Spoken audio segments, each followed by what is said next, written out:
ॐ नमो भगवते वासुदेवाय। ॐ नमो भगवते वासुदेवाय। ॐ नमो भगवते वासुदेवाय।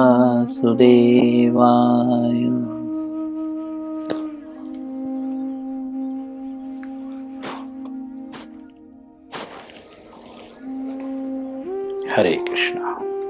श्री कृष्ण लीलामृत पुस्तक का नाम है। अध्याय 38।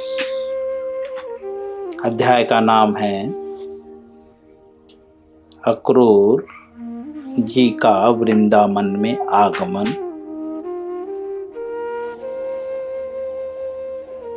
आज इस अध्याय का 7वां दिन है। अक्रूर जी विचार किए और अक्रूर जी प्रभुपाद जी बताते हैं नेक्स्ट पैराग्राफ में कि क्वालिटी भक्तों के विषय में। तो स्पष्ट रूप से श्रील प्रभुपाद जी लिखते हैं कि अक्रूर जी निस्संदेह रूप से जो है उन्हें ज्ञान था कि कृष्ण जो है परम विष्णु हैं, अर्थात विष्णु के भी जो है विष्णु बोलो सभी विष्णु के स्रोत है ना। आगे श्रील प्रभुपाद जी एक्सप्लेन करते हुए पहुंचते हैं और कहते हैं यद्यपि भगवान श्री विष्णु एक भौतिक जगत के सृष्टा हैं, इस भौतिक जगत के जो है सृष्टा हैं, तथापि अपनी स्वयं की शक्ति के द्वारा वे प्रकृति के प्रभाव से मुक्त हैं। यहाँ तक हमने पढ़ा था। अब अपनी अतरंगा शक्ति से वे प्रकृति के अंधकार को भेद सकते हैं।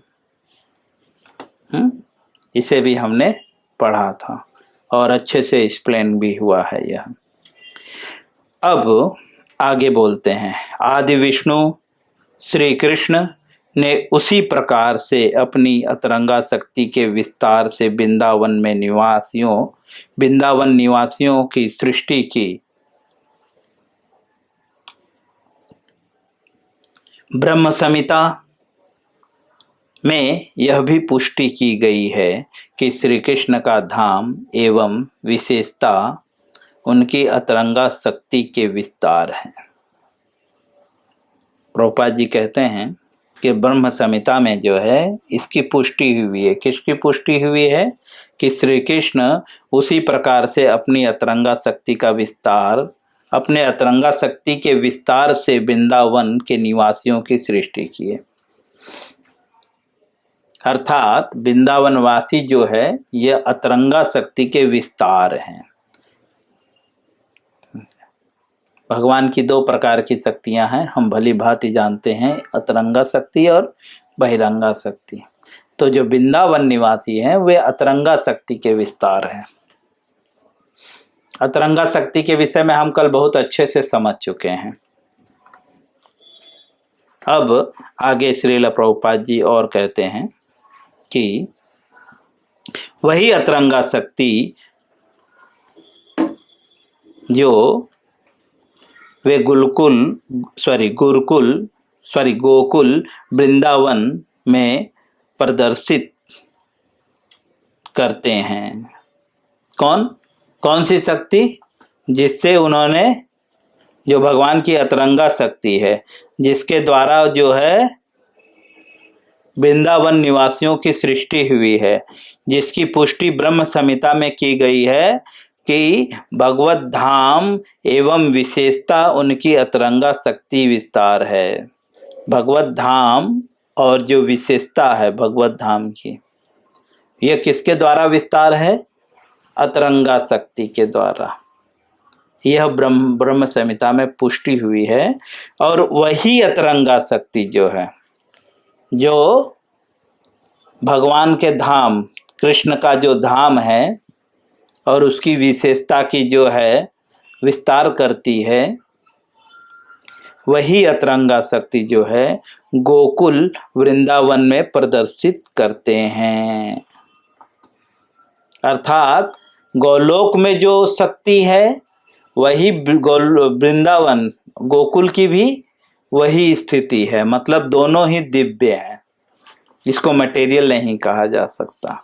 अगर यह दिव्य है तो हमने कल क्लियर किया था, ठीक है। दिव्य चीजों को देखने के लिए हमारे भी अंदर दिव्यता होनी चाहिए, है ना। हर कोई नहीं समझ सकता। आगे लिखते हैं, पृथ्वी पर वृंदावन के रूप में प्रदर्शित हुई। कौन? जो भगवान की अतरंगा शक्ति है।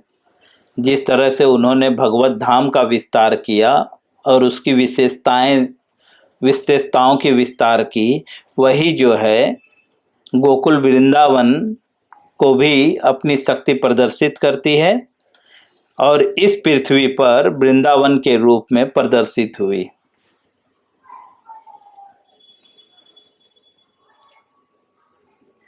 जहां वे अपने माता पिता, अपने सखाओं, ग्वाल बालाओं एवं गोपियों के सानिध्य में आनंद भोग करते हैं। प्रभुपाद जी लिख रहे हैं जहां वे मतलब भगवान। यहाँ पे वे शब्द भगवान को संबोधित हो रहा है। क्या करते हैं? अपने माता पिता और सखाओं के साथ जो है, बाल गोपालों के साथ उनके सानिध्य में आनंद का भोग करते हैं भगवान। अक्रूर जी के कथन से स्पष्ट है कि चूंकि श्री कृष्ण प्रकृति के गुणों से परे हैं, परे दिव्य हैं, अतः श्री कृष्ण की प्रेम पूर्ण सेवा में संलग्न वृंदावनवासी भी दिव्य हैं।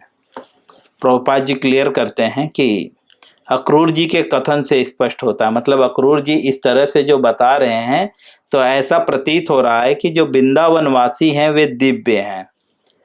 कैसे दिव्य हैं? तो उसके पहले दो शब्द हैं, प्रेम पूर्ण सेवा में संलग्न। ऐसे वृंदावनवासी दिव्य हैं। कौन से वृंदावनवासी दिव्य हैं? जो प्रेम पूर्ण सेवा में संलग्न है।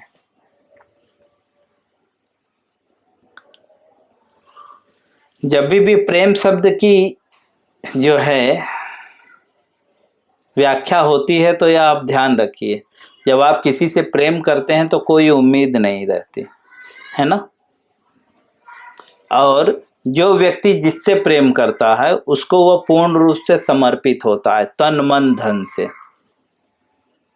ये मटेरियल परिभाषा भी है,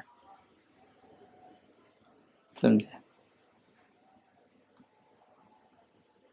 मटेरियल जगत में भी प्रेम की यही परिभाषा है कि जब कोई स्त्री किसी पुरुष से या कोई पुरुष किसी स्त्री से प्रेम करता है तो वह एक दूसरे को पूर्ण रूप से समर्पित हो जाते हैं। कोई डिमांड नहीं होता, जैसा प्रेमी रखता है उसी में उसका सुख होता है ना। ये भौतिक जगत में भी इसी चीज, यह आध्यात्मिक जगत में और प्योर हो जाता है। मटेरियल वर्ल्ड में कुछ ही देर तक डिमांड नहीं होता, लेकिन जहाँ पे प्रेमी और प्रेमिका एक साथ रहने लगते हैं वहां पे डिमांड चालू हो जाता है मटेरियल वर्ल्ड में क्योंकि यह प्रेम शाश्वत नहीं है, क्षण भंगुर है। कुछ समय तक दिखता है फिर भंग हो जाता है। लेकिन आध्यात्मिक प्रेम ऐसा नहीं है, वह क्षण भंगुर नहीं है। इसलिए जो है वह कभी भी जो है विकृत नहीं होता। तो यहाँ पे जिस प्रेम की बात हो रही है वो प्रेम कैसा है? पूर्ण है।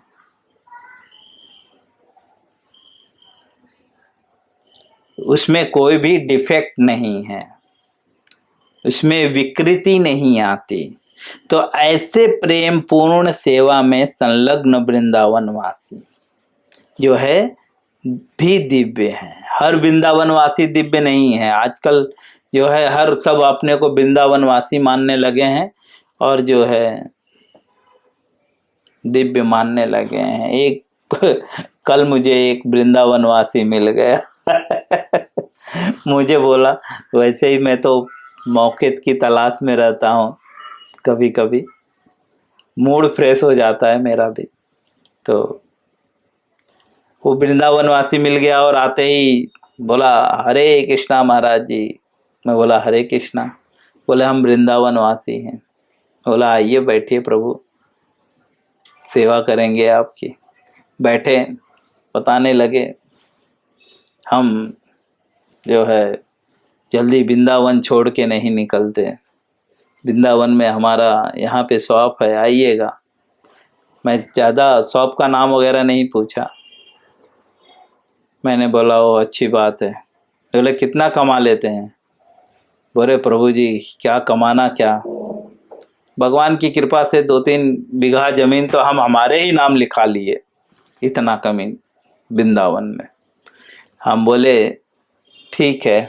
कृष्णा बुक निकाले और समझा दिए वृंदावनवासी कौन है तो बोलने लगे प्रभु जी आप ऐसा कैसे कह रहे हैं?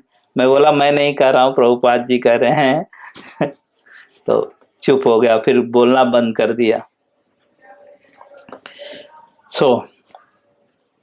हर व्यक्ति अपने को वृंदावनवासी बोलने का इच्छुक है, लेकिन खुद के अंदर उस क्वालिटी को ग्रोथ नहीं करना चाहता। हर व्यक्ति इच्छा व्यक्त करता है मेरा वृंदावन में घर हो, तो वृंदावन में घर सोच के स्वयं को सोचता है कि मैं वृंदावन वास कर रहा हूँ। मूर्ख व्यक्ति, वृंदावन वास करने के लिए तो योग्यता चाहिए।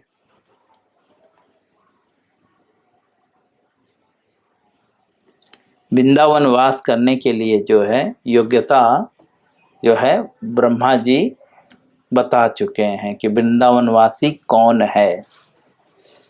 और यहाँ पे भी वही बात बता रहे हैं, वृंदावनवासी दिव्य हैं, लेकिन उनके अंदर क्वालिटी क्या है? वो प्रेम पूर्वक सेवा करते हैं। किसकी? बोलते हैं भगवान की।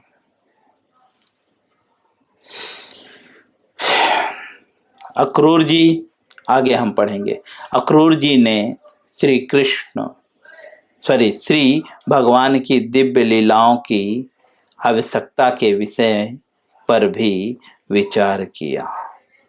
अब अक्रूर जी विचार कर रहे हैं कि श्री कृष्ण की दिव्य लीलाओं की आवश्यकता क्यों है, हमें क्यों जरूरी है।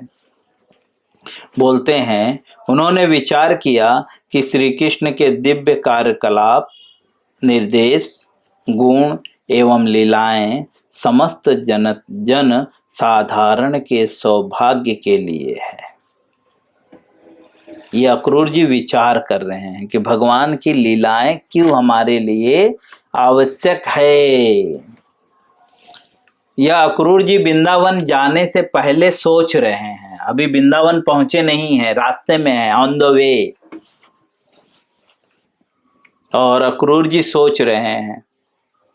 जो भक्त होते हैं वह ऐसे ही होते हैं। हम तो वृंदावन में जाते हैं तो प्रजल्प करते हैं, फलाना ढिकाना, दुनिया भर के नानी दादा चाची चाचा, फलाने बहू ऐसी है, ढिकाने बहू ऐसी है, फलनिया ने ऐसा किया, ढिकनिया ने ऐसा किया, उसकी लड़की ऐसी है, उसका लड़का ऐसा है। जब पढ़ाई चिंतन चलता रहता, अरे लड़के की पढ़ाई चल रही है। लेकिन जब कोई शुद्ध भक्त या जो भक्त वृंदावन जाता है तो उसकी स्थिति कैसी होनी चाहिए? अक्रूर जी जैसी। अक्रूर जी जब मथुरा से वृंदावन जाने लगे तो वो यह सब विचार कर रहे थे।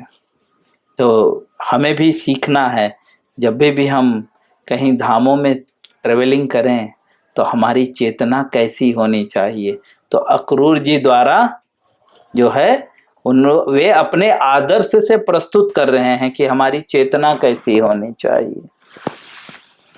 और ये जरूरी क्यों है? तो बोलते हैं ये जन साधारण को, जन साधारण मतलब जो सामान्य व्यक्ति हैं, जो साधारण लोग हैं, जिनको जो है कोई भी सौभाग्य नहीं है, जिनके कर्म उत्तम नहीं है, ऐसे लोगों के सौभाग्य के लिए है। अर्थात भगवान की लीलाओं से जो है समस्त प्रकार के दुर्भाग्य नष्ट हो जाते, क्योंकि जब तक सौभाग्य कब आएगा? जब दुर्भाग्य जाएगा। लाइक अंधकार कब दूर होगा? जब प्रकाश आएगा, है ना। और प्रकाश कब आएगा? जब अंधकार जाएगा। या एक शब्दों में कहें तो प्रकाश के आने पर स्वाभाविक अंधकार चले जाता है, अर्थात सौभाग्य के आने पर दुर्भाग्य वापस से चले जाता है। हम कोई काम करते हैं, ये सामाजिक शब्द हैं, हम कुछ काम करते हैं, अगर फेल्ड हो जाते हैं तो हम बोलते हैं मेरा दुर्भाग्य, ये काम मैं 10 बार किया नहीं हुआ, मेरा जिंदगी दुर्भाग्यपूर्ण है, अर्थात कुछ भी अच्छा नहीं हो रहा है मेरी लाइफ में। एक शब्द में कहते हैं कि भगवान की लीलाएं जो हैं हमें सौभाग्य, हमारा सौभाग्य के लिए है। तो अब इसका एक अर्थ ये भी होगा कि अगर हम भगवान की लीलाओं का श्रवण करें, भगवान के निर्देशों को सुने और पालन करें, भगवान के गुण एवं लीलाओं को जो है अच्छे से समझें, भगवान के दिव्य कार्यकलापों को देखें और सुने, तो जितने भी दुर्भाग्य है हमारे जीवन में, दुर्भाग्य का एक अर्थ यह भी होगा कि बोलते हैं ना कुंडली दोष, ये दोष, फलाना दोष, ढिकाना, ये सब दुर्भाग्य के लिए दुर्भाग्य है, समझे, जो हमारे भाग्य को गलत करते हैं, हमारे जीवन में दुख उत्पन्न करते हैं। लेकिन ये सब भगवान की लीलाओं के श्रवण मात्र से, कार्यकलापों के दर्शन मात्र से जो है सौभाग्य में परिवर्तित हो जाएगा। अब आगे श्रील प्रभुपाद जी लिखते हैं, अक्रूर जी जो है विचार कर रहे हैं श्री भगवान के दिव्य रूप, गुण, लीलाओं एवं वैशिष्ट्य की चर्चा के द्वारा मानव निरंतर कृष्ण भावनामृत में अवस्थित रह सकते हैं। अक्रूर जी विचार कर रहे हैं कि भगवान की लीलाएं क्यों जरूरी हैं, तो बता रहे हैं कृष्ण भावनामृत में अवस्थित मतलब एक स्थान पे टिके रहना, ठीक है। स्थित और अवस्थित में अंतर क्या है? जो स्थित है वो कहीं ना कहीं गिर सकता है, लेकिन अवस्थित मतलब दोबारा गिरने का चांस नहीं होगा। कब? जब वह कृष्ण भावनामृत में निरंतर लगा रहेगा। वो किसके द्वारा, कैसे लगा रहेगा? मतलब क्या ऐसा करे कि वो निरंतर कृष्ण भावनामृत में लगा रहे? तो बोलते हैं चर्चा। किसकी चर्चा? तो बोलते हैं वैशिष्ट्य। वैशिष्ट मतलब जो सबसे विशेष हैं। कौन है सबसे विशेष? क्या है और कौन है? तो बोलते हैं भगवान, और भगवान की दिव्य रूप, गुण, लीलाओं। इनके श्रवण से, इनकी चर्चा से जो है मनुष्य निरंतर जो है कृष्ण भावनामृत में अवस्थित रह सकते हैं। ऐसा करने से अखिल ब्रह्मांड वस्तुतः मंगल पूर्वक रह सकता है। कैसा करने से? बोलते हैं कि ऐसा व्यक्ति, अगर कोई व्यक्ति ऐसा करता है तो वह जो है अखिल ब्रह्मांड में जो है मंगल पूर्वक रह सकता है, मतलब बहुत आनंद से रहता है। हम आजकल तो हम सिर्फ शब्दों में बोलते हैं, कोई पूछता है तो और भाई कैसे हैं, एकदम आनंद मंगल, ऐसा बोलते हैं, होते नहीं है। क्योंकि ये मटेरियल वर्ल्ड में सिर्फ एक ही व्यक्ति सुखी है, कोई तन दुखी, कोई मन दुखी, कोई धन बिना रहत उदास। हर व्यक्ति दुखी है, कोई तन से दुखी है तो तन से ठीक है तो मन से दुखी है, और तन और मन से ठीक है तो धन से दुखी है। लेकिन प्रभुपाद जी और अन्य आचार्यों का कहना है थोड़े थोड़े सब दुखी, सुखी कृष्ण का दास। सुखी कौन है? कृष्ण का दास। और कृष्ण के दास क्यों सुखी हैं? क्यों वह मंगल पूर्वक रह सकता है अखिल ब्रह्मांड में? सिर्फ पृथ्वी पे ही नहीं, कहीं पे भी वो सुखी रह सकता है। ब्रह्मांड में नरक भी है, यह ध्यान रखना। यह जब ब्रह्मांड शब्द का प्रयोग किया गया तो उसमें नरक भी है। अर्थात ऐसा व्यक्ति जो चर्चा करता है किसका? निरंतर कृष्ण भावनामृत में अवस्थित रहने का, भगवान की गुण लीलाओं का चर्चा करता है, ऐसा व्यक्ति जो है अखिल ब्रह्मांड में, जिसमें नरक भी है, अगर वो नरक में भी रहे तो भी मंगल पूर्वक रह सकता है। नरक में कोई मंगल पूर्वक नहीं रह सकता, लेकिन जो भगवान की लीलाओं का, जिसे गुण रूप अन्य लीलाएं भगवान की जो दिव्य हैं, जो विशिष्ट हैं, वैशिष्ट हैं, ऐसी लीलाओं का चर्चा करता है, वह निरंतर कृष्ण भावनामृत में अवस्थित रहता है। और ऐसा व्यक्ति जो है अखिल ब्रह्मांड में जो है मंगल पूर्वक रह सकता है, उसको किसी भी प्रकार का कष्ट नहीं हो सकता। आगे लिखते हैं, एवं शांति पूर्वक प्रगति कर सकता है। हम प्रगति के लिए बहुत संघर्ष करते हैं, लेकिन प्रभुपाद जी कहते हैं ऐसा व्यक्ति जो निरंतर कृष्ण के रूप गुण लीलाओं की चर्चा करता है, वह शांति से प्रगति कर सकता है, शांति पूर्वक।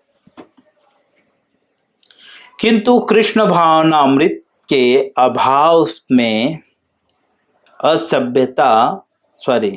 असभ्यता एवं मृत शरीर का अलंकार मात्र है। प्रभुपाद जी कहते हैं कि कृष्ण भावनामृत के अभाव से, मतलब जो व्यक्ति भक्त नहीं है, जो कृष्ण भावना भावित नहीं है, ऐसा व्यक्ति कैसा है? बोलते हैं मृत शरीर का अलंकारिक मात्र है। मतलब वो मरा हुए व्यक्ति पे जैसे श्रृंगार करते हैं ना, बस उस श्रृंगार की तरह उसका शरीर है। एक मृत शरीर का अलंकार श्रृंगार किया जा सकता है, किंतु चेतना के अभाव में यह साज सज्जा व्यर्थ है। प्रभुपाद जी कहते हैं कि मृत शरीर को श्रृंगार तो किया जा सकता है, लेकिन चेतना न होने के कारण यह सब व्यर्थ है। इनडायरेक्टली प्रभुपाद जी कह रहे हैं जो कृष्ण भावना भावित व्यक्ति नहीं है ना, वो मृतक के समान है, चेतनाहीन व्यक्ति है। क्योंकि चेतना होती तो वो क्यों नहीं समझता, क्यों वो जिज्ञासा नहीं करता कि जन्म क्यों हुआ है, मृत्यु क्यों हो रही है, यह दुख क्यों है, जिज्ञासा करता। मृतक ही व्यक्ति जिज्ञासा नहीं करते। जैसे आजकल के लोग, कोई जिज्ञासा नहीं। उन्हें पूछो काम क्यों कर रहे हो? खाने के लिए। खा क्यों रहे हो? काम करने के लिए। श्रील प्रभुपाद जी आगे लिखते हैं, कृष्ण भावनामृत के अभाव में मानव समाज व्यर्थ एक प्राणहीन है। कृष्ण भावनामृत के अभाव में ये जो मानव समाज व्यर्थ एवं प्राणहीन है, स्पष्ट रूप से श्रील प्रभुपाद जी क्लियर कर देते हैं। हम यहीं पे विराम करेंगे। आगे अक्रूर जी क्या सोचेंगे ये कल हम बात करेंगे। हरे कृष्णा।